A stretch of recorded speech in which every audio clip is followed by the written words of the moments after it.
Bien, nous allons commencer notre soirée, notre dernière soirée du forum Christianisme intérieur. Donc on refait un peu que chaque soir la même présentation. Donc il s'agit d'un projet qui a été porté par un groupe. Vous n'entendez pas ? Je vais attendre que la machine à café... Voilà. On m'avait prévenu, si les gens demandent un chocolat, chut. Bon, pas de chocolat ce soir.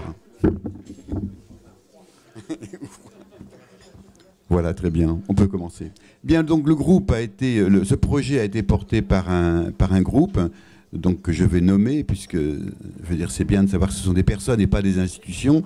Donc dans l'ordre, Caroline Beaujour, Brigitte Bourbon, Franck Villet, qui n'est pas là ce soir, qui passait le micro hier, Jacques Thierry, qui doit être en train de compter le nombre de personnes dans la salle, qui doit être par là, voilà, et puis, voilà, le père Nicolas Courtois et moi-même, voilà. Donc la question de ce forum, c'était de relancer une question sur l'intériorité chrétienne. Voilà. Est-ce qu'aujourd'hui, dans le monde, une société où tout le monde recherche le sens de sa vie, l'authenticité, est-ce qu'il y a une authenticité chrétienne ?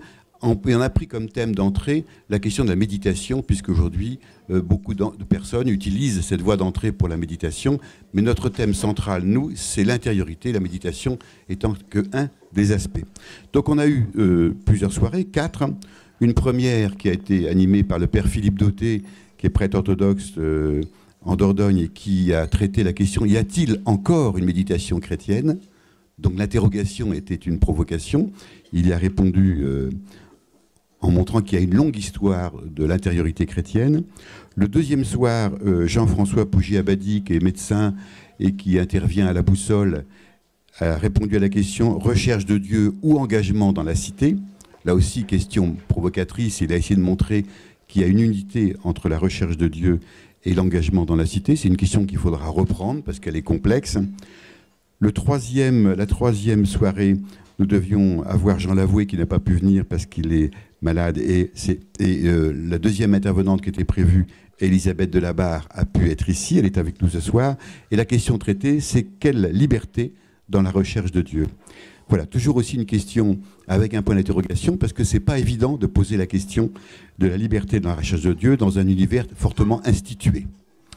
Et puis hier soir, on a eu une soirée, la dernière un peu étonnante, je veux dire, je suis toujours étonné par cette soirée, avec Christophe Richard, qui est bouddhiste, et puis Eric Alcutt, qui est quaker.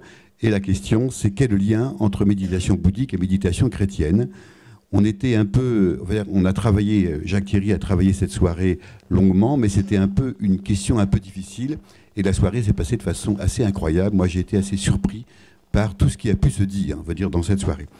Et puis donc, il reste une question qu'on va traiter ce soir, c'est qu'à travers ces 4 soirées, il s'est posé la question, qu'est-ce que l'on fait de l'héritage ?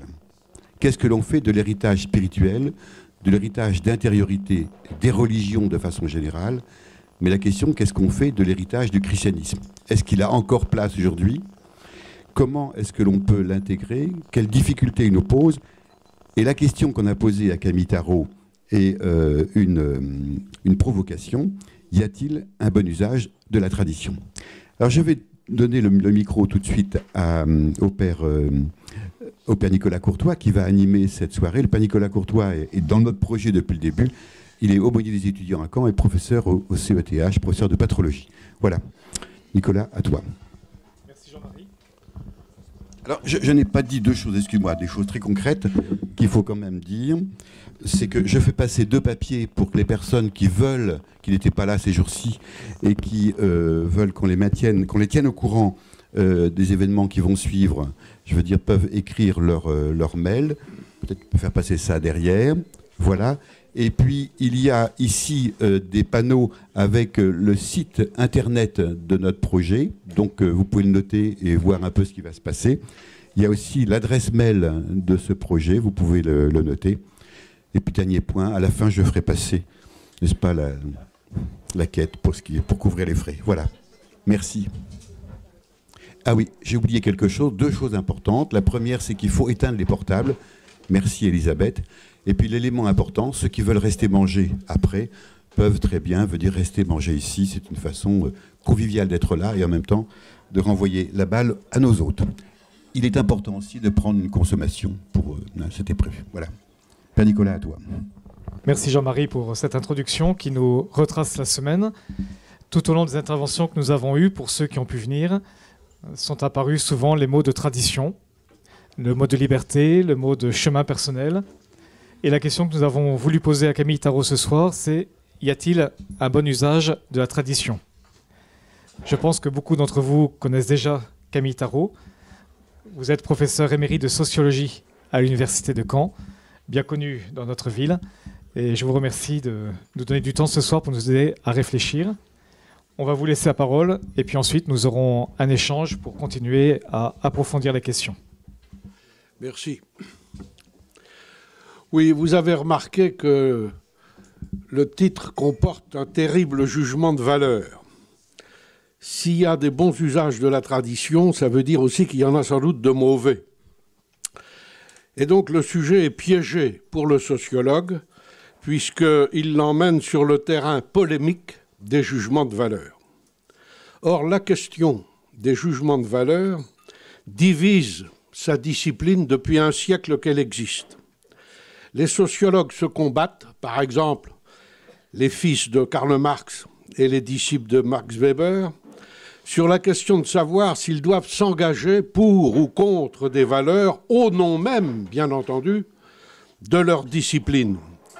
Ou au contraire, s'ils doivent s'imposer, alors je vais lâcher le gros mot, la neutralité axiologique, qui s'impose par exemple à un journaliste aussi, qui n'est pas un éditorialiste. Un éditorialiste peut porter des jugements, un bon journaliste, il doit d'abord rapporter des faits.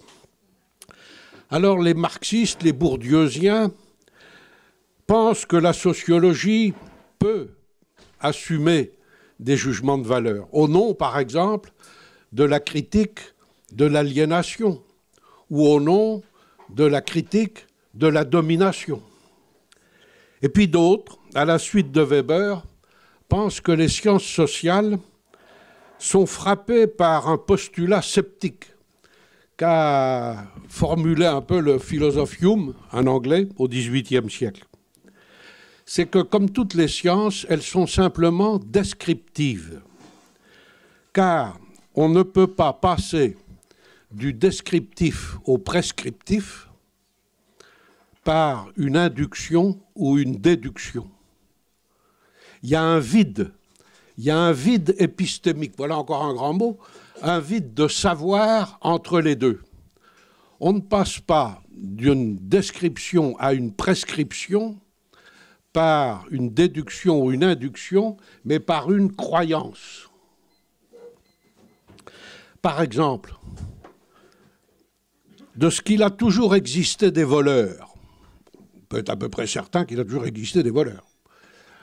Vous pouvez déduire avec la même certitude logique, c'est-à-dire aucune, la conclusion fataliste, qu'il y aura toujours des voleurs, ou la conclusion activiste, qu'il faut faire la chasse aux voleurs et qu'il y aura toujours des gendarmes. C'est une question de choix. Et là, on est dans la morale, on est dans la politique. Donc, je défends personnellement la position weberienne de la neutralité axiologique. Pour la raison simple, c'est que le sociologue doit d'abord comprendre avant d'accuser. Or, quand on rentre dans les jugements de valeur, on a vite fait de glisser vers les accusations. Et donc la question d'aujourd'hui, y a-t-il un bon usage de la tradition, a un sens pour le croyant, ou l'honnête homme, ou le citoyen. Elle n'en a pas pour le chercheur en tant que chercheur, mais elle en a une évidemment pour le chercheur en tant que citoyen, par exemple. Seulement, on ne peut pas occuper les deux positions en même temps. Il faut dire quand on met la casquette du chercheur et quand on met la casquette du simple citoyen. Et donc, ça oblige aussi à un certain dialogue intérieur. Et je pense qu'il y a peut-être, derrière l'invitation qui m'a été adressée, cette pensée plus perverse de dire comment il se tire, lui, d'un point de vue de sociologue, à combiner avec un point de vue de croyant. Eh bien, on ne peut pas les combiner en même temps, on ne peut pas les tenir en même temps, mais on peut les tenir successivement. Et donc, dans les deux premières parties, je parlerai en sociologue, j'essaierai de parler en sociologue neutre et distancié, et si je n'y réussis pas, c'est votre devoir de me reprendre. En revanche, dans la troisième et dernière partie, je parlerai en croyant, en citoyen et en honnête homme. Alors partons d'une définition sociologique, si vous voulez, de la tradition, que j'emprunte très librement à Durkheim et que je reformule comme ça. Au minimum, la tradition est le pouvoir de la génération la plus ancienne sur la plus jeune génération. Et au maximum, la tradition, c'est le pouvoir de toutes les générations passées sur toutes les générations présentes. Quand l'autorité de la belle-mère s'impose ou s'imposait sans question à sa belle-fille, même dans la robe qu'elle devait porter, ou quand un père décidait de marier sa fille avec un jeune homme qu'il trouvait très convenable sous tout rapport, on peut dire qu'on était dans une famille traditionnelle. Car évidemment, ils le faisaient au nom d'une autorité qui était l'autorité de leur génération sur la génération suivante. Quand les hommes de la Renaissance et de l'âge classique prônaient l'imitation inconditionnelle des anciens, de l'art antique, qu'il s'agisse d'ailleurs de peinture ou de tragédie, ils avouaient une mentalité traditionnelle. Ils avaient une mentalité révolutionnaire d'un certain point de vue, puisqu'ils refusaient l'esthétique du Moyen-Âge. Ils étaient donc en rupture avec le Moyen-Âge. Mais en même temps, ils réinventaient une tradition de l'art antique qui avait été interrompue justement pendant des siècles et des siècles, et ils réinventaient une tradition parce qu'ils avaient une mentalité traditionnelle qui était une mentalité d'imitateurs des ancêtres, d'imitateurs des prédécesseurs qui avaient fait des modèles inimitables. Quand Joseph de Maistre ou de Bonald disait pour la condamner qu'on n'avait jamais vu un événement comparable à la Révolution française, qui contredit tous les principes auxquels l'humanité avait cru, qui va à l'encontre de tout le sens commun depuis que les hommes sont hommes, il mérite d'être dit non seulement traditionnel, mais traditionnaliste, puisqu'il convoquait une tradition qui remontait aux origines de l'humanité, même si pour eux, à l'époque, l'humanité n'avait que 7 ou 8 000 ans, ou 10 000 ans. Donc, pour qu'il y ait une tradition, il faut et il suffit qu'une génération précédente domine la suivante, que celle qui domine s'appuie sur sa seule autorité ou sur l'autorité de toutes les générations qui la précèdent. Il suffit donc d'une asymétrie. La tradition, comme pouvoir, est fondée, comme tout pouvoir, sur une asymétrie. Et au départ du pouvoir de la tradition, il y a l'asymétrie des générations. Or, c'est cette asymétrie que la modernité va éroder et même renverser au sens d'inverser. La tradition pouvoir est la cible mal aimée de la modernité. La crise moderne de la tradition se manifeste par l'érosion de la symétrie des générations, leur nivellement progressif et finalement la prédominance des jeunes sur les vieux, qui aujourd'hui est un des traits devenus du monde moderne. Bien que le mot de modernité n'exista pas encore, puisqu'il remonte à l'époque de Baudelaire, la modernité, comme entrée en crise de la tradition, commence avec la fin du Moyen-Âge, avec ce que les historiens appellent justement les débuts des temps modernes. Et à juste titre, car c'est dans le latin de la fin du Moyen-Âge qu'apparaît l'adjectif modernus, qui vient de l'adverbe modo, qui veut dire récent, contemporain, plus ou moins synonyme de novus, nouveau, et avec lui va s'insinuer l'idée que le récent ou le nouveau peut avoir autant de valeur, autant d'intérêt que l'antique et l'ancien. On commence à cette époque à parler de devotio moderna, qu'il ne faut pas traduire par dévotion moderne, mais par spiritualité contemporaine, et qui désigne la spiritualité des mystiques et des béguinages et la demande de spiritualité des laïcs qui est très forte à la fin du Moyen-Âge. On commence à parler à cette époque d'ars nova, qui n'est pas l'art nouveau des architectes de la fin du XIXe siècle, mais qui désigne la polyphonie, qui est une invention contemporaine de la fin du Moyen-Âge, l'ars nova. Avec la découverte, quelques années après, de l'Amérique, baptisée comme par hasard Nouveau Monde, alors qu'elle était l'Ancien Monde. L'Amérique était encore dans la préhistoire, alors que l'Europe était dans l'histoire. Mais avec l'invention de l'Amérique et la circumnavigation de la planète, va surgir la conscience d'une ouverture, d'une rupture avec l'Ancien Monde, favorable à l'apparition d'un genre nouveau, qui est d'ailleurs les utopies, et l'utopie écrite. 1519, Thomas More écrit la première utopie écrite. On voit aussi au XVIIe siècle, dans les comédies de Molière, que certaines filles commencent à trouver injuste que leur père les marie d'autorité à un vieux barbon. Ça fait quand même causer déjà dans Molière. Et bien que les hommes de la Renaissance et de l'âge classique aient eu en art, comme je l'ai dit, le culte de l'imitation des anciens, de leur perfection formelle, qui représentait d'ailleurs pour eux l'ordre même de la nature, donc un ordre immuable. C'était l'ordre même des choses.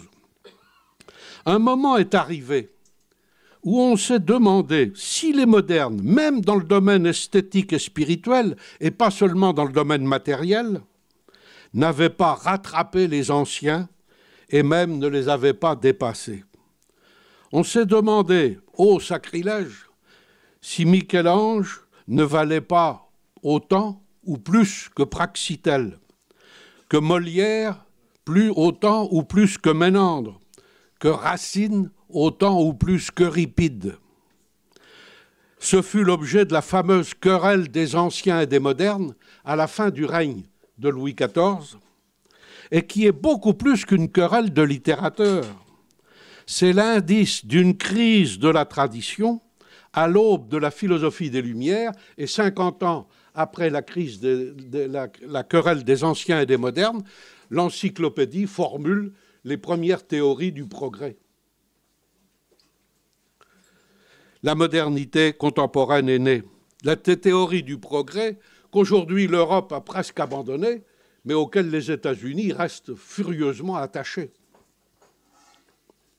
Donc l'âge des révolutions politiques qui vont de 1770 à 1848, relayés par les révolutions industrielles qui ne sont pas finies, qui continuent tous les jours, va ouvrir à l'idée de progrès une carrière apparemment infinie, assez forte pour espérer en finir avec l'idée de tradition. Soit qu'on invite l'homme comme Condorcet qui a recherché dans l'avenir le bonheur qu'une absurde superstition avait mis dans le passé, soit qu'on chante avec l'Internationale du passé, faisons table rase.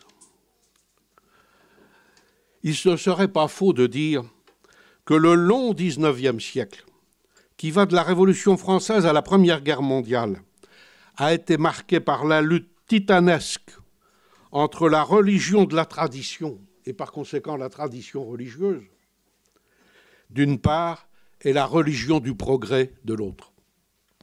D'ailleurs, la sociologie elle-même est un bon témoin et un acteur de ce conflit qui rentre dans ces conditions de possibilité, car si ce conflit n'existait pas, il n'y aurait pas de sociologie. La sociologie naissante d'Auguste Comte, qui a inventé le mot vers 1823, à Durkheim et Weber, qui lui a donné un contenu un siècle après, entre 1890 et 1820, a fait de ce conflit de la tradition et de la modernité son objet principal, son objet premier, avec Auguste Comte, qui a essayé de s'en sortir par la loi des 3 états. L'humanité passe par l'âge théologique, où elle est soumise aux traditions religieuses, et elle finira par l'âge scientifique, où elle sera guidée par la science et la reine des sciences, qui prendra la place de la sociologie, de la théologie, qu'est la sociologie pour Auguste Comte. La science de la société guidera la société. Durkheim a repris cette thèse, l'a simplifiée d'une façon géniale et a proposé une opposition entre les sociétés à solidarité organique, où la société est un tout, où l'individu est justement soumis aux principes de tradition et d'imitation des ancêtres, aux sociétés organiques, où l'individu est libéré et mis devant ses propres choix. Et cette thèse chez Durkheim est très utile parce qu'elle lui a permis de voir ce qui est un des facteurs qui fait passer d'une société de tradition où le pouvoir est dans la tradition à une société où le pouvoir de la tradition est dans l'innovation, passe à l'innovation, c'est la division sociale du travail, c'est-à-dire la répartition des tâches entre les sexes, la répartition des tâches entre les métiers, entre les professions, etc. Nos sociétés, jadis par exemple, un fils d'agriculteur était agriculteur parce que son père était agriculteur, c'était la loi pour 90%, et puis ceux qui ne l'étaient pas, c'est parce qu'il n'y avait pas de place pour eux à la terre. Et donc, on les expédiait ailleurs. Tandis qu'aujourd'hui, un jeune qui rentre au lycée, il est devant une panoplie de métiers qui est incroyable. Donc, la division du travail social, à la base de cette transformation. Mais en Allemagne, à la même époque, sans parler de Marx et des socialistes, le sociologue Tönnies a élaboré 2 types idéaux, le type de la communauté, ça correspond exactement à la société organique de Durkheim, et le type de la société, Gemeinschaft et Gesellschaft, qui s'oppose comme la société holiste, encore un grand mot, holiste, où l'individu est sous l'emprise du groupe fondé sur le prestige de la tradition à transmettre de génération en génération, et celui de la nouveauté toute moderne de la société qui n'est plus soumise à la tradition, mais qui est soumise à l'opinion publique, dont l'autorité prend la place de la tradition et même de Dieu. Et regardez aujourd'hui, qu'est-ce que font nos hommes politiques? Ils ne vont pas voir un oracle traditionnel, ils font un sondage. Mais c'est les oracles.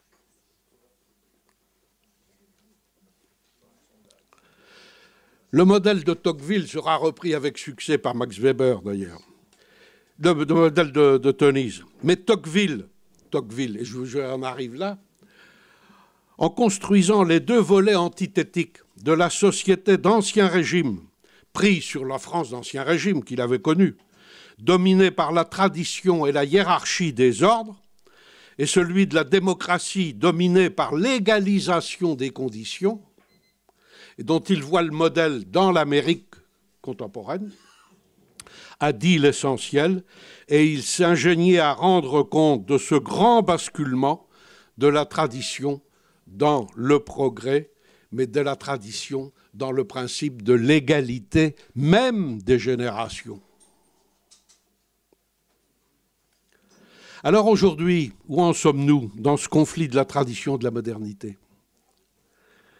Dans un virage difficile à négocier qui s'appelle l'hypermodernité, qui va de pair avec la postmodernité.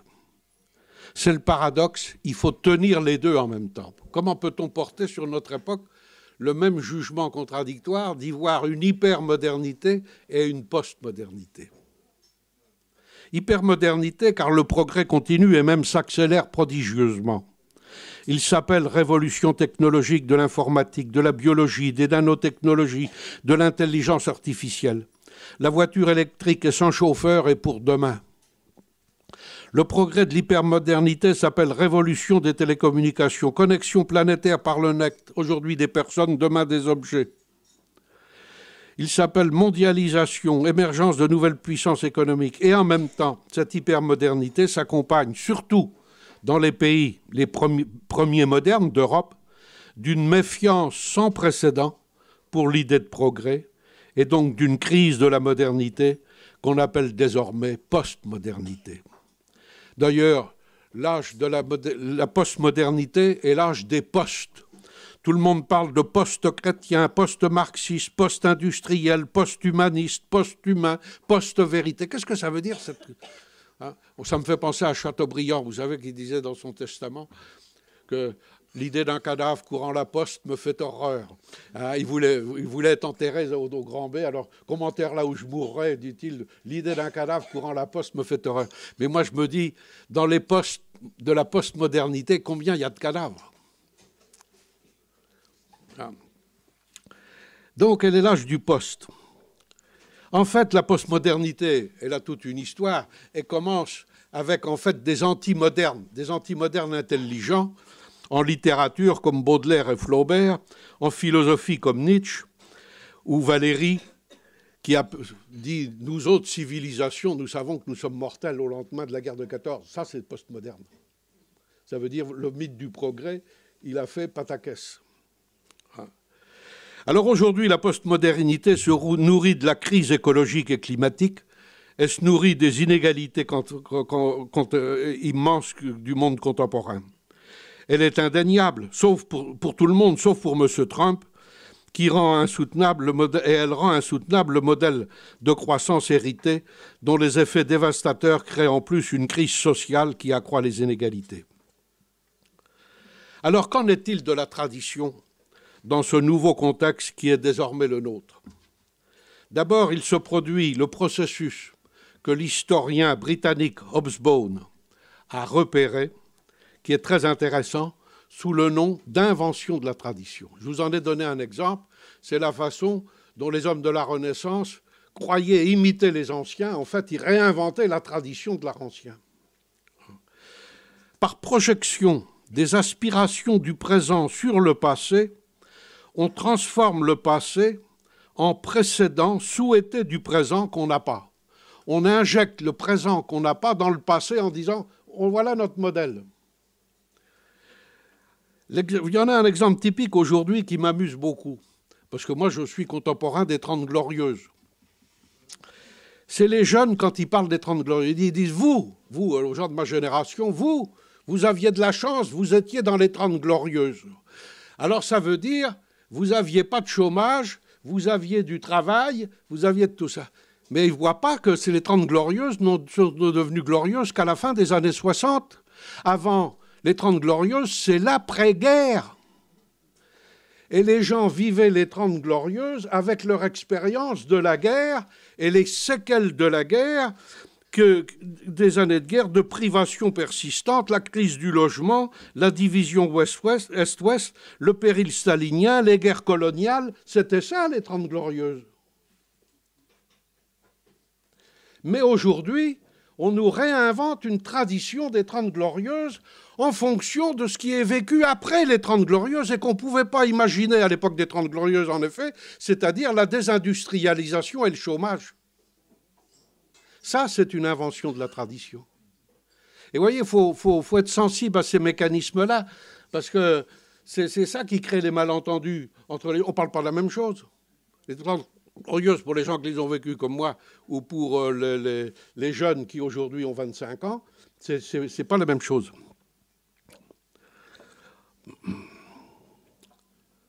D'autre part, de nos jours, le fait qui me paraît marquant, sauf peut-être dans quelques milieux intégristes, et qui prouve que la modernité ne signifie pas, la postmodernité ne signifie pas du tout la fin de la modernité, c'est que malgré tout, il n'y a pas de retour à la tradition comme pouvoir. Il n'y a pas de retour à la tradition comme pouvoir. Le plus bel exemple en serait la façon dont le Front National, qui sait inventer des traditions, alors là, il est fort, lui, a néanmoins fini par déboulonner et se débarrasser de son président d'honneur, nommé initialement à vie, pour ne pas l'appeler plus cavalièrement le vieux connard de Le Pen. Eh bien, si ils avaient été dans une société de la tradition, ben, ils seraient encore là. De la tradition pouvoir des anciens. Vous imaginez pas un empereur de Chine débarquer comme ça, à l'extrémisme. Rude coup pour la tradition pouvoir. Même parmi ceux, très nombreux, qui ont la nostalgie d'une tradition inventée du genre avant tout était mieux, personne ne croit que la tradition pouvoir, l'héritage des anciens, a le pouvoir de résoudre les problèmes créés par l'hypermodernité et que la postmodernité doit résoudre, car ces problèmes sont sans précédent dans l'histoire humaine. Le réchauffement climatique d'origine anthropique, l'impact des nouvelles technologies, le poids de notre mode de vie sur la nature, ce sont des problèmes nouveaux dont la solution ne se trouve dans aucun traditionnalisme. D'ailleurs, même Trump, qui nie la crise climatique, ne propose aux Américains que de revenir à l'Amérique de 1950. Il ne propose pas de revenir à Washington. Donc la coupure avec la tradition longue et la tradition pouvoir, elle est réelle, elle est partout. Nos sociétés sont devenues des sociétés individualistes et des sociétés d'innovation. Elles ne sont plus des sociétés de la tradition pouvoir. Aussi, la tradition que la crise économique met en avant et sur laquelle elle invite à réfléchir, ce n'est pas la tradition pouvoir des anciens dont l'autorité face aux problèmes d'avenir est souvent proche de zéro, car rien dans le passé n'avait prévu ces problèmes, c'est la tradition que j'appelle transmission. La tradition comme transmission. Ce n'est pas un hasard si depuis une trentaine d'années, le problème de la tradition est revenu sous le nom de tradition, de transmission, et de l'inquiétude de la transmission. Cette inquiétude est d'ailleurs partie de l'école et de la religion, voire même du catéchisme, en constatant, par exemple, comment toute une culture chrétienne qui avait fait le socle de l'identité française, même laïque, n'était plus transmise. Or, parler de tradition non plus comme pouvoir d'une génération sur une autre, je te l'ordonne parce que je suis ton père, mais comme transmission, c'est déplacer le centre de gravité de la tradition des morts aux vivants, auquel incombe la responsabilité de choisir dans l'héritage ce qui doit être transmis. C'est faire passer la tradition de la norme idéale à laquelle tous étaient soumis, parce que les traditionalistes, dès lors qu'ils étaient sincères, étaient les premiers soumis à la tradition. C'était de faire passer la tradition de la norme idéale à laquelle tous étaient soumis, parce qu'on idéalisait les ancêtres, à l'état de fait existant avec lequel chacun s'explique, car tout le monde a reçu quelque chose du passé, et d'abord son existence même. C'est constater que les ancêtres ne sont plus des modèles inquestionnables ou inimitables, mais furent comme nous des acteurs dans une chaîne de transmission, de dons et de contre-dons entre générations, où chaque génération reçoit quelque chose et a la responsabilité de transmettre, sans qu'elle sache nécessairement quoi, si, selon le mot très célèbre et dans un sens admirable du poète René Char, notre héritage n'est précédé d'aucun testament. Si on a un testament, on sait ce qu'on doit transmettre, mais s'il n'y a plus de testament, il y a un héritage, mais qu'est-ce qu'il faut transmettre ? Alors, vous voyez, j'ai essayé de résumer en quelques mots cette épopée un peu tragique de la tradition dans le contexte de la modernité. Je l'ai fait à marche forcée et j'ai évité de parler du problème religieux, de la tradition proprement religieuse. Il est pourtant central, car dans toutes les sociétés, les religions nourrissent une affinité élective avec la tradition, au point que souvent elles semblent en avoir pris le monopole, au point que la religion de la tradition et la tradition de la religion sont indiscernables. Et c'était le cas dans les sociétés qui étaient justement traditionnellement religieuses. Les conflits qui ont scandé la modernité entre progrès et tradition se sont souvent réduits à un conflit entre progrès et religion jusqu'à la fin du marxisme, grâce à laquelle certains ont espéré un retour des traditions religieuses. Il faut donc en dire un mot. Donc je passe à ma deuxième partie. Tradition et religion. D'une façon générale, l'égalisation des générations, ou le basculement même en faveur des jeunes et non plus des anciens, atteint toutes les religions comme pouvoir fondé sur le pouvoir de la tradition. Elle est l'une des causes de la sécularisation, parce qu'elle rend inopérant le fonctionnement de la mémoire religieuse fondée sur le primat de l'origine. Elle change la régulation du croire, les règles du croire, de la croyance, fondées sur la régulation institutionnelle du magistère, comme dans le catholicisme, ou sur la régulation communautaire, comme dans l'islam, au profit de la régulation collective en petits groupes, toi tu penses ça, moi je pense ça, et on en discute, ou même de l'auto-validation du croire, les sociologues ont fait ce mot, mais il est très utile, l'auto-validation du croire, où chacun dit « je crois ce que je veux » ou « je crois ça, ce que je crois parce que ça me plaît ». Là, on est dans l'auto-validation du croire. Et donc là, la rupture est consommée avec la tradition pouvoir quand elle est sous sa forme religieuse, que ce soit celle d'un magistère ou celle d'une communauté. Mais de façon plus spécifique, en Occident, l'autorité de l'Église catholique, fondée sur l'écriture et la tradition, avait été certes contestée par des courants minoritaires au Moyen-Âge, mais elle est restée inébranlée jusqu'à la Réforme protestante, dont on célèbre pour les uns ou commémore pour les autres le 5e centenaire cette année. Et c'est pour ça que je vais quand même en dire un mot, parce que c'est un moment clé pour l'histoire de la tradition religieuse. L'idée initiale de Luther fut de revenir à la forme primitive du christianisme, telle qu'elle est contenue dans l'Écriture, la Bible.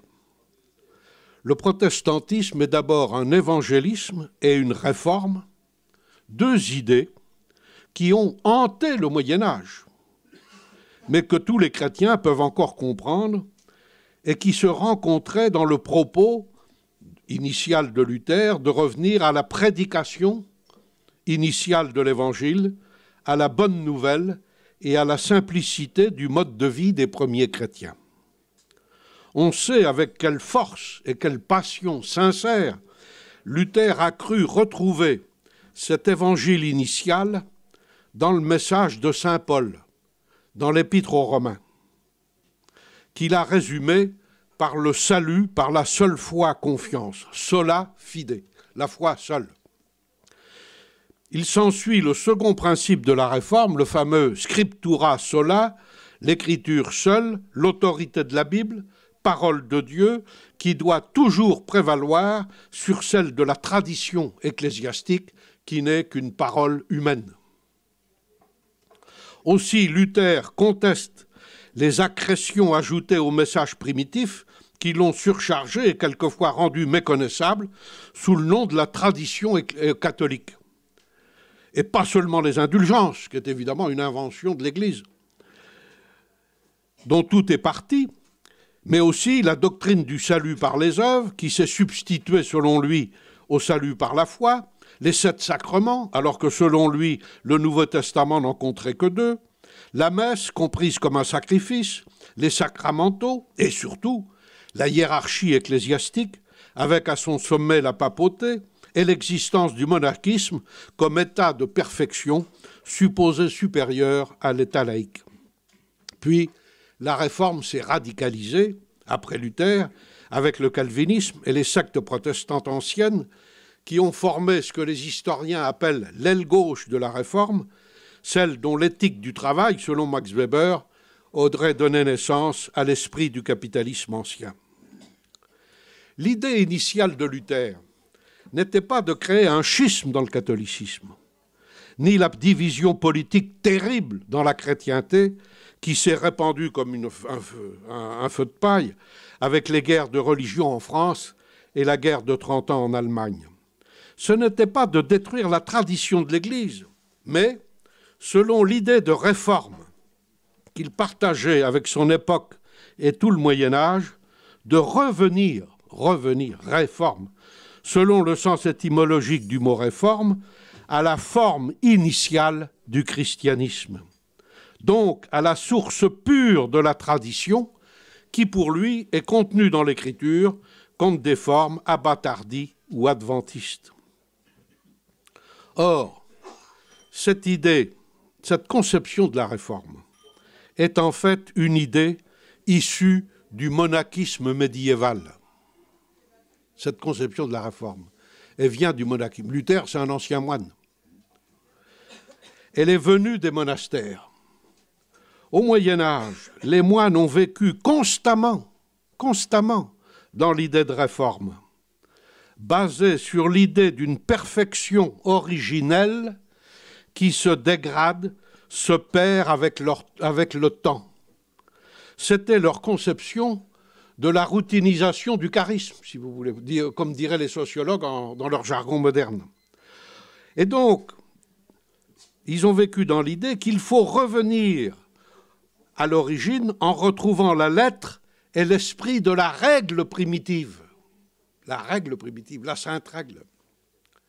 Le réformisme monastique a été d'autant plus fort que tous les ordres monastiques en Occident, dans leur grande variété, se disaient issus de la règle de Saint-Benoît et se battaient autour de son interprétation, dont la bataille la plus célèbre est celle de Cîteaux contre Cluny. Mais le processus d'émergence des églises au début du christianisme, à l'époque du Nouveau Testament, n'est pas un processus analogue ou comparable à la naissance d'un ordre religieux, créé par un fondateur qui donne une règle.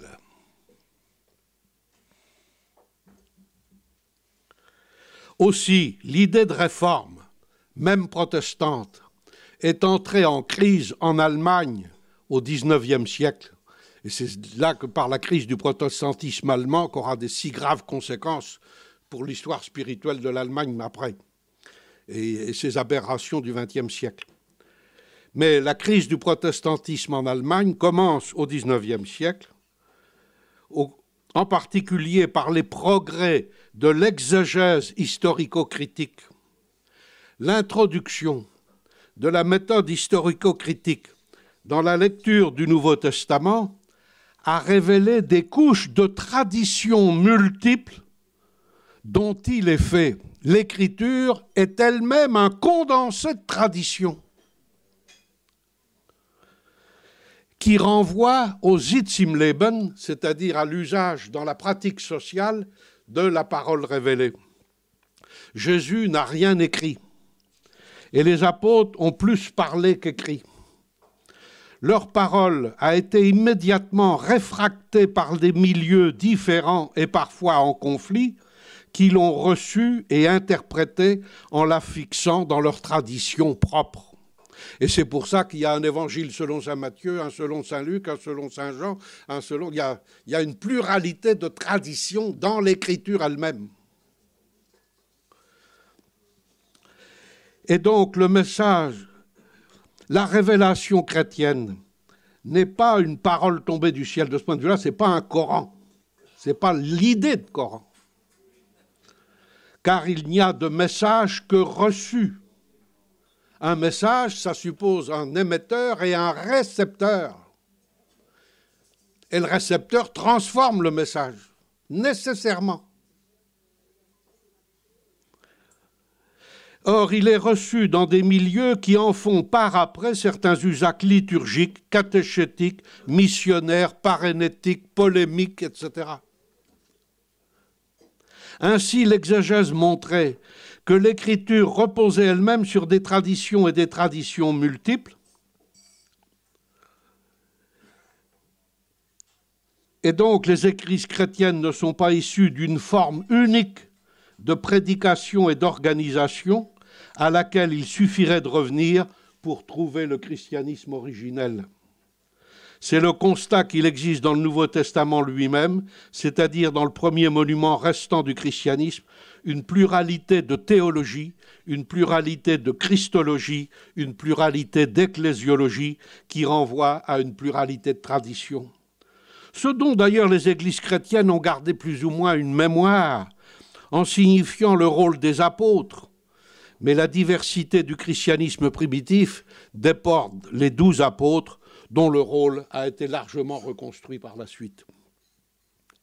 L'existence de traditions dans l'écriture et à la base de l'écriture oblige, à mon avis, les catholiques et les protestants à revoir leurs positions respectives.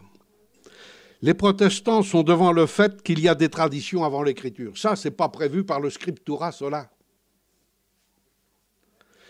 Et si le protestantisme luthérien est un paulinisme dont il a proposé une lecture géniale, pourquoi revenir à Paul plutôt qu'aux autres traditions dont témoigne le Nouveau Testament?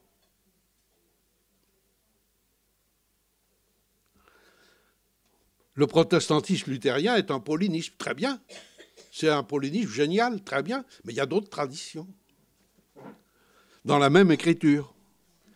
Les catholiques ne sont pas gênés par le fait qu'il y a des traditions à la base de l'écriture. Ils l'ont toujours dit.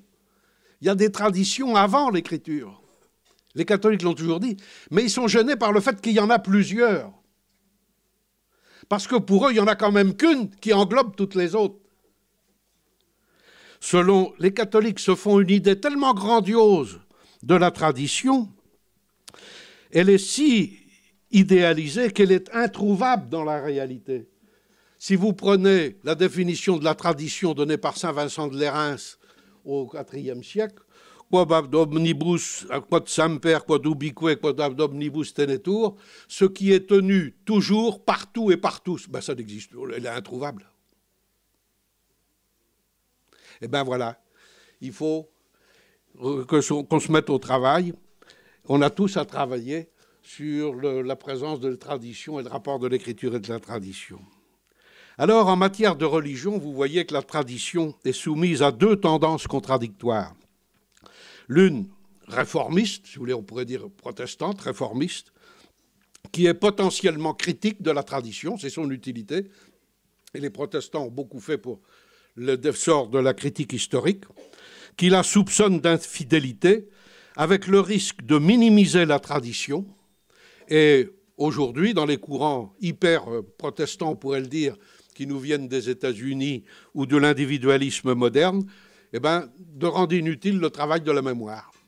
Ça aboutit à éliminer le principe de tradition. Et puis l'autre, qui est la tradition... alors donc, la tendance réformiste court le risque de nier le caractère inévitable de la tradition, et l'autre tendance, qu'on peut dire conformiste, qui était plutôt la tendance catholique, qui assure une fidélité à la tradition, mais au risque de son idéalisation paralysante et castratrice. En la mettant au-dessus de tout soupçon critique, on la protège, mais on la transforme en norme de pouvoir plus que de rassemblement. Entre ces deux risques, je plaide donc pour une conception de la tradition comme transmission pragmatique, pluraliste, dialogique, parce que précisément, il n'y a de communication que s'il y a dialogue, et dialogante comme transmission, qui est un fait dont toute forme de religion comme de culture ne peut pas se passer. On ne peut pas se passer au minimum d'une tradition-transmission. Même la Révolution française, le moment le plus hostile à toute idée de tradition dans notre histoire, a buté sur le problème de la tradition-transmission dès le début de son histoire, comme le constate un historien. Je cite, « Dès 1789, la Révolution française s'est efforcée de concilier deux objectifs apparemment contradictoires, la volonté de s'affirmer comme révolution, c'est-à-dire de balancer les traditions, et Dieu sait si y allait fort, hein. la velléité de se transformer en tradition. Et on le voit dès le 89, quand ils commencent à faire des catéchismes révolutionnaires, etc., pour ne serait-ce que incruster les droits de l'homme et créer une tradition autour de la transmission des droits de l'homme. Et d'ailleurs, c'est ce qui nous reste de plus vivant de la tradition révolutionnaire, c'est précisément cette sacralisation des droits de l'homme et cette transmission des droits. Ça, c'est un phénomène de tradition. C'est typiquement un phénomène de tradition. Je vais donc maintenant me risquer du côté des choix de valeurs, de la parole engagée, d'un croyant et d'un citoyen, un parmi tous les autres, qui ne dispose plus du prestige d'aucune science, mais risque sa parole personnelle. Je vais redire la réponse que j'avais donnée il y a 6 mois lors d'une rencontre avec des étudiants chrétiens qui m'avaient posé la question, c'est presque celle d'aujourd'hui, qu'est-ce qui reste de 2000 ans de tradition chrétienne ? J'ai envie de dire, je ne peux pas répondre pour vous, car la question se pose finalement à chacun. La même réponse vaudrait si vous me demandiez qu'est-ce qui reste de 1500 ans d'histoire de France depuis Clovis. Il y a tant à prendre, et en même temps, personne ne peut tout prendre, car il y a beaucoup de choses mortes. Et puis, s'il était décidé d'avance ce qu'on peut ou doit prendre de ce passé de la tradition de l'Église ou de ce passé de la tradition française, c'est qu'on serait encore et toujours dans une société traditionnaliste et holiste gouvernée par la tradition pouvoir. On serait dans une société comme il y en a eu tant en Afrique ou ailleurs, dans la Chine impériale par exemple, fondée sur l'exaltation et l'imitation des ancêtres. Bien sûr, l'imitation reste évidente et opérante dans nos sociétés. Il suffit de voir la mode. La mode est un phénomène mimétique par excellence. Mais si elle est toujours un fait psychologique, l'imitation, car l'individu a besoin de s'identifier et imite celui auquel il s'identifie, et un fait social, c'est un ressort constant, par exemple, de la publicité, l'imitation n'est plus le ressort de la reproduction sociale, car nos sociétés comptent beaucoup plus pour assurer leur avenir sur l'innovation que sur l'imitation. C'est parce que l'on doit sauver des précédents, c'est parce que ce que l'on doit sauver des précédents n'est plus décidé d'avance que nous sommes dans une société individualiste. Néanmoins, chacun doit s'expliquer avec sa tradition, car la transmission reste un fait, et nous sommes toujours les enfants de nos parents, mais la tradition n'est pas la norme de la transmission, qui devient bien plus aléatoire, exige que chacun choisisse en sachant ce qu'il peut et qu'il doit s'en expliquer avec les autres qui partent d'une autre transmission. Alors ceci dit, je ne vais pas me dérober à la question. On pourrait dire il ne reste rien, puisque c'est du passé et qu'il ne reviendra jamais comme tel. En ce sens, tout passé est mort. Mais ce serait une solution nihiliste. Le nihiliste est quelqu'un de convaincu que le passé est entièrement périmé. Alors, autant en finir avec lui, même en lui jetant des bombes. Mais c'est nier l'historicité, qui est beaucoup plus compliquée, qui complique tout. L'historicité. Qu'est-ce que c'est que l'historicité ? L'historicité, c'est l'idée que les choses de l'histoire ne sont jamais complètement mortes, qu'il y a très très peu de crimes parfaits qui effacent toute trace du passé. Il y a peu de crimes parfaits. Et c'est pour ça qu'on retrouve d'ailleurs quelquefois, des siècles après, on réussit à remettre la main sur des pans entiers du passé. Que vit quelque chose du passé tant qu'il en a des traces dans la mémoire et dans l'inconscient des individus et des groupes. Le nihiliste confond le passé et le rêve du passé, qui lui peut être mort, mais dont il n'a pas fait le deuil. C'est pas la même chose de faire le deuil du passé et le deuil du rêve qu'on a du passé, que ce rêve soit un cauchemar ou que ce soit un rêve idéalisant. Aujourd'hui, Notre rapport au passé n'est pas médiatisé seulement par la mémoire de l'individu ou du groupe familial et par l'imitation des proches, mais comme c'était le cas dans les petites communautés humaines, mais par les ressources immenses d'une histoire à connaître et d'un peu de conscience historique à acquérir. Si nous voulons rester rationnels, nous ne devons pas avoir peur des méthodes historico-critiques appliquées à nos traditions. Certes, la méthode historico-critique change la mémoire spontanée ou reçue, car elle démonte les traditions inventées. La méthode historico-critique montre quelquefois la faiblesse, la fragilité des bases des traditions pouvoir. Et c'est pourquoi on la craint. Mais elle permet une tradition-transmission et même elle la facilite. Et c'est l'affaire d'un minimum de culture, de lecture, de visite, de voyage, qui sont quand même à la portée de beaucoup de gens. Une affaire de sciences humaines aussi, comme de travailler à faire rentrer une partie du passé des religions dans notre patrimoine culturel vivant. Le premier niveau de la tradition-transmission serait donc cette position qu'on pourrait dire patrimonialiste. Nous avons tous un patrimoine, petit ou gros, mais autant le savoir et nous expliquer avec ce patrimoine. Cependant, cette position est utile, mais ne résout pas tout. Elle n'exige qu'un engagement léger. Les choses se compliquent quand on est devant une histoire à assumer. Ce n'est pas toujours facile, et ça appelle à des choix critiques ou identitaires, à des arbitrages de conflits de valeurs. Par exemple, on le voit bien dans les difficultés de la mémoire française contemporaine à régler les problèmes de la colonisation, sujet éminemment conflictuel.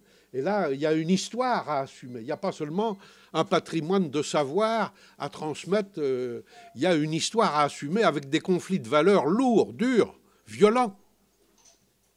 Et donc ça demande un engagement plus coûteux. À mon avis, comment trouver la solution? Donc là, se réintroduisent des jugements de valeur. Et là, il y a la tentation de recourir à la tradition pouvoir, de dire c'est comme ça parce que c'est moi qui le dis, et que je suis ton père ou le chef. À mon avis, par une sorte de dialogue, il y a les valeurs de mon milieu, de mon époque, de ma génération. Je peux les prendre ou les refuser, mais ça ne fait pas encore un chrétien ou un citoyen.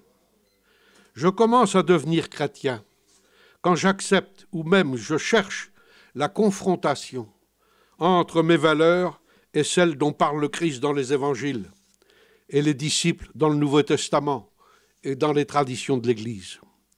La foi est en cause non dans le monde de l'objectivité, monde sans valeur, mais dans le monde du sens et de la relation où on est chrétien parce qu'on a un rapport au Christ dont on pense justement que l'affaire n'est pas finie. Et vous, que dites-vous que je suis? Cette question-là, elle est posée à chacun. Qui dites-vous que je suis? Là, ça me demande une réponse personnelle.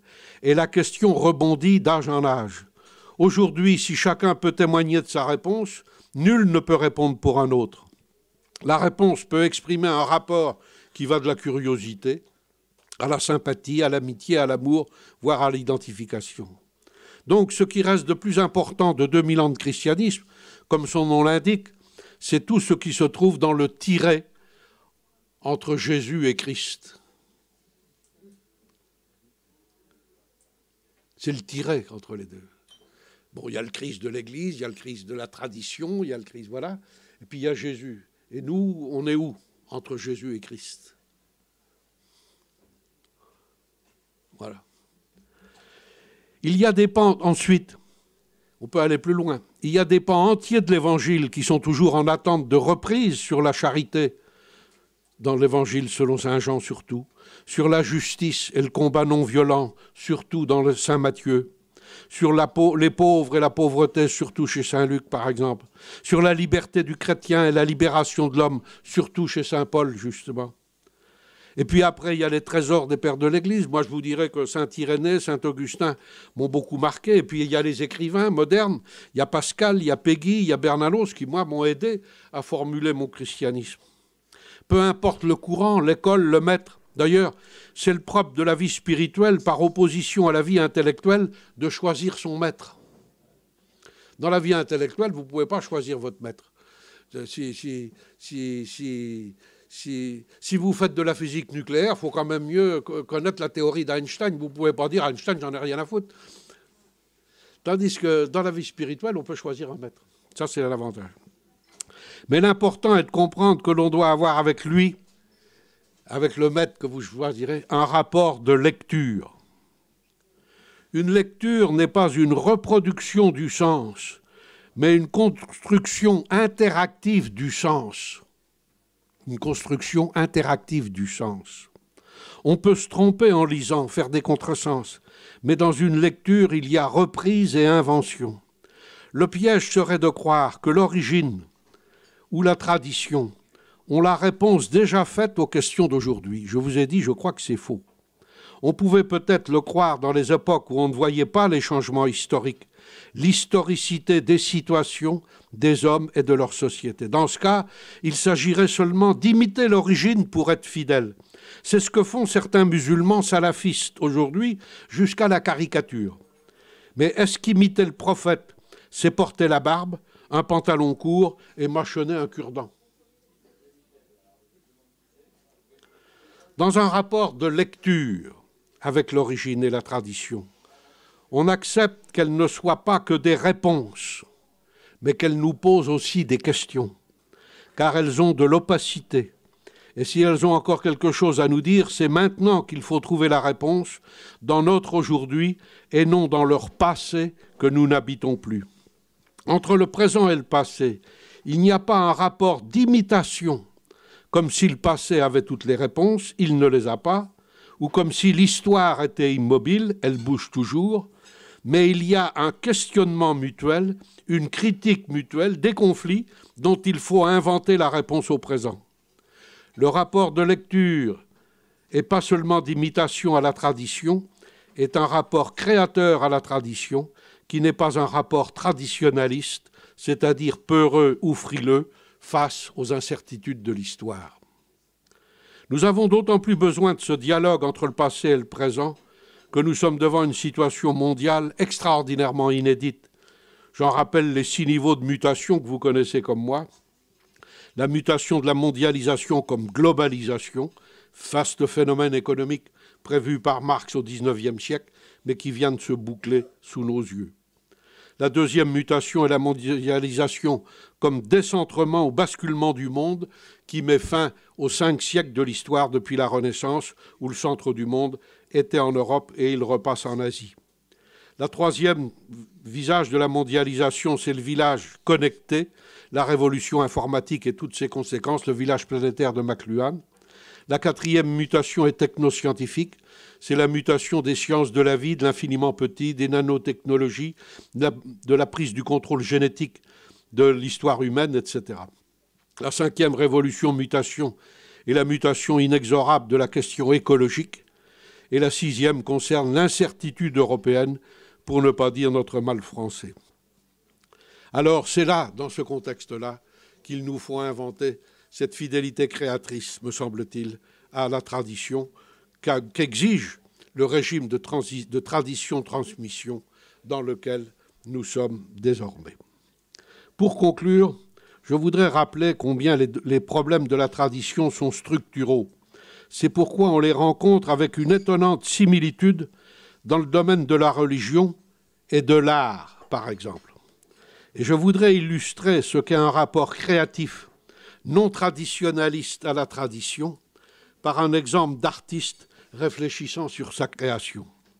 C'est un texte extrait des notes de Fernand Léger, peintre normand illustre né à Argentan, qui a été peint sur un mur de l'hôpital devant la maison d'un mien ami malheureusement décédé, et que j'ai donc pu lire souvent en sortant de chez lui. Et donc je l'ai recopié, le texte de Léger.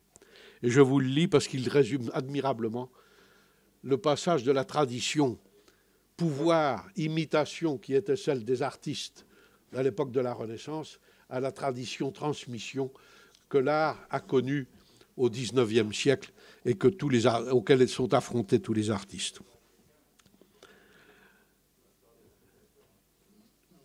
Voilà, je confie donc ce test à votre méditation. Et il vous rappellera qu'il y a aussi de la spiritualité chez les artistes et que c'est quelque chose qui est très consolant de se dire. Rappelle-toi les dates, le temps.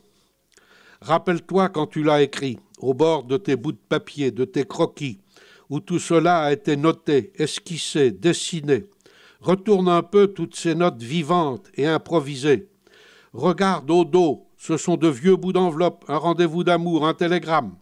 C'est toute l'histoire de ta vie au jour le jour. Il faudra la raconter une fois, si tu es encore de ce monde. Leur dire à tes nouveaux amis, tes admirateurs, ils en auront les larmes aux yeux.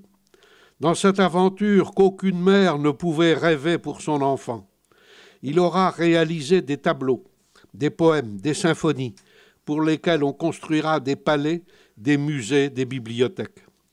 C'est avec la liberté, la vérité comme compagnon d'armes, que ces œuvres ont pu être réalisées entièrement avec l'observation des nouvelles réalités qui dominent son époque, qu'il a vues, senties, seul dans sa solitude. Un art nouveau apparaît, prend sa place et s'ajoute aux chefs-d'œuvre des époques précédentes. Et, chose curieuse, on va s'apercevoir plus tard que cet art nouveau, ars nova, cet ars nouveau, n'est pas tant révolutionnaire que cela, qu'il est relié aux traditions anciennes avec lesquelles il a dû lutter pour s'en dégager en pleine solitude. C'est un drame en plusieurs tableaux, c'est comme cela que cela finit. Ce témoignage montre ce qu'on sait, qu'il y a de la spiritualité ailleurs que dans les religions, dans l'art par exemple, et il confirme que ce qui fait vivre une tradition artistique, politique ou religieuse, c'est son potentiel de créativité et donc l'appel qu'elle adresse à nos libertés responsables en faisant dialoguer ce qu'on a reçu, car on ne crée jamais à partir de rien avec les questions de notre époque et en mettant les réponses de notre époque en question par les questions et les réponses du passé. C'est à ce dialogue créatif et modeste mais têtu que la foi chrétienne, riche de toutes ses traditions, nous appelle aujourd'hui, et cela me semble la voie de son avenir. Merci de votre attention. Moi, je respecte le temps.